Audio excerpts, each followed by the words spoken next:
रामदीन एक किसान था। वो भगवान को बहुत मानता था। एक बार रामदीन भगवान से बहुत ही नाराज हो गया। रामदीन बहुत ही मेहनती था। बहुत मेहनत के बाद वह खेतों में अनाज उगाता, उसकी देखभाल करता, लेकिन अक्सर उसकी फसल खराब हो जाती। कभी बाढ़ आ जाती, कभी सूखा पड़ जाता, तो कभी तेज धूप और कभी आंधी, मतलब किसी न किसी वजह से उसकी फसल खराब हो जाती। एक दिन की बात है, रामदीन गुस्से में आसमान की तरफ देखकर भगवान से कहता है, हे भगवान, आपको सर्वज्ञता मानते हैं, आपकी मर्जी के बिना एक पत्ता भी नहीं हिलता, पर मुझे तो ऐसा लगता है कि आपको तो छोटी सी छोटी बातों का भी नहीं पता है। आपको तो ये भी नहीं पता है कि खेती बाड़ी कैसे होती है। अगर आपको पता होता तो हर समय जो बाढ़, आंधी और तूफान आते हैं वो फिर कभी नहीं आते। आप नहीं जानते कि इससे कितना नुकसान होता है हम किसानों का। यदि आप मेरे हाथ में ऐसी शक्ति दे दे कि जैसे मैं चाहूँ वैसा मौसम कर दूं, फिर आप देखना मैं अन्न के भंडार लगा दूंगा।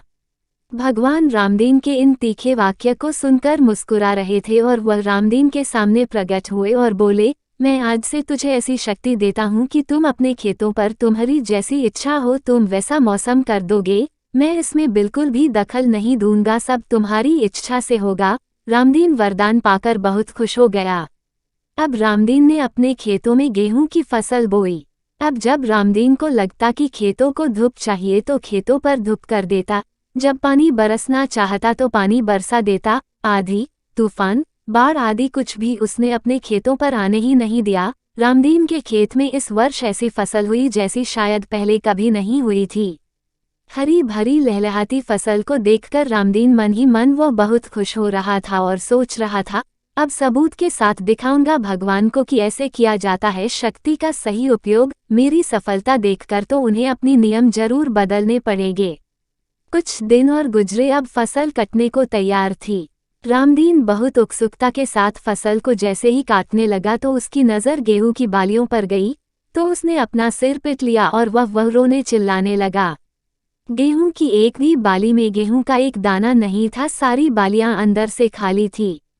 अब रामदीन बहुत दुखी हो गया। अब रामदीन ने भगवान को रोते हुए फिर से पुकारा, हे प्रभु, तुमने ये मेरे साथ क्या किया?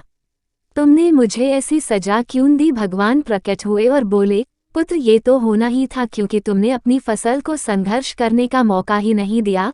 तुमने तो उन्हें आंधियों से जूझने ही नहीं दिया, न तेज बारिश को सहने दिया और न ही धूप में तपने दिया। तुमने अपने खेतों को एक भी चुनौती का सामना तो करने नहीं दिया न, इसीलिए तुम्हारी सारी फसल अंदर से खोखली रह गई। जब आंधी, तूफान, तेज बारिश और तेज धूप पड़ती है तभी ये पौधे अपने अस्तित्व को बचाने के लिए संघर्ष करते हैं, और इसी संघर्ष से जो बल पैदा होता है, जिसमें शक्ति होती है, ऊर्जा होती है, और इसी ऊर्जा पूर्ति को तूने अपने खेतों को करने नहीं दिया। तेरे खेतों में बालियां सिर्फ इसीलिए नहीं फूटी क्योंकि तुमने उन्हें कठिन परिस्थितियों से गुजरने ही नहीं दिया जहां उनके अस्तित्व का जन्म होना था। याद रखना, सोना तब तक सोना नहीं होता है, वो आग में तपने, गलने और हथौड़े से पीटने जैसे संघर्षों से होकर नहीं गुजरता है। कोयले का टुकड़ा भी हीरा तभी बनता है जब वो उच्च दाब और उच्च ताप की मुश्किल परिस्थितियों से गुजरता है। इसी तरह अगर हमारी जिंदगी में कोई संघर्ष ही ना हो, कोई चुनौती ही ना हो, तो हम भी इन गेहूं की बालियों की तरह खोखले रह जाएंगे। हमारा भी कोई अस्तित्व नहीं होगा। किसी ने सही कहा है, जिंदगी जीना आसान नहीं होता, बिना संघर्ष कोई महान नहीं होता। विपरीत परिस्थितियां, चुनौतियां और समस्याएं हमें और अधिक निखारती है। अगर जीवन में कठिन परिस्थितियां और चुनौतियां आए तो घबराना नहीं चाहिए, बल्कि उनका डटकर सामना करना चाहिए और विश्वास करना कि आप और अधिक निखर जाओगे और अधिक मजबूत बन जाओगे।